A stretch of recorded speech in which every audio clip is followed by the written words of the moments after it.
మనం ఈ సమాజంలో ప్రపంచ దేశాలన్నీ కూడా మన భారతదేశం వైపు చూస్తున్నాయి. భారత జీవన విధానాన్ని అవలంబించాలని చెప్పేసి. సో అటువంటి జీవన విధానం మన వారసులమైనటువంటి మన పిల్లలకు మనం అందించి అటువంటి విధంగా మన భారతదేశాన్ని ఔన్నత్యాన్ని ఇంకా కాపాడుకోవాల్సినటువంటి గురుతర బాధ్యత మనందరిపైన ఉన్నది.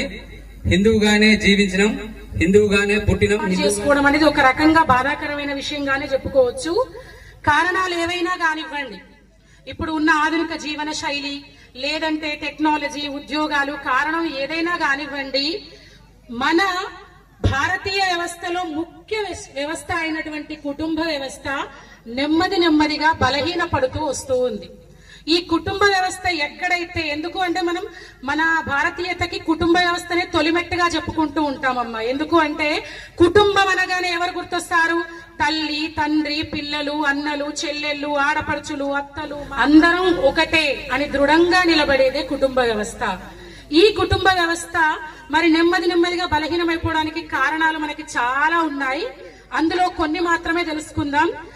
నిజానికి ఒకప్పుడు కుటుంబంలో అత్త కోడలు ఈ ఇద్దరిని రెండు కళ్ళుగా చెప్పుకునేవారు. అంటే ఈ ఇద్దరు రెండు. కానీ ఈ వేదిక సభాముఖంగా నేను మీ అందరినీ ఒకటే కోరుతున్నానమ్మా, మీ పిల్లలకి నచ్చింది చేయమని చెప్పకండి, మంచిది చేయమని చెప్పండి. వాడికేది మంచి, ఏది చెడు. ఉదాహరణ చెప్పొచ్చు, నాకు తెలిసిన ఒక ప్రభుత్వ ఉపాధ్యాయులు గారు చాలా ఎక్కువ మొత్తంలో సంపాదిస్తారండి.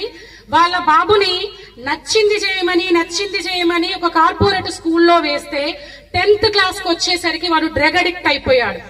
సో ఇవాళ రేపు ఈ సెల్ ఫోన్లు, టెలిఫోన్స్, తర్వాత మన టీవీల వల్ల మన మధ్య ఏర్పడ్డ అగాధం వచ్చేసి ఏం చేస్తున్నాం మనం, అసలు పిల్లలు ఏం చేస్తున్నారో పట్టించుకోవట్లేదు.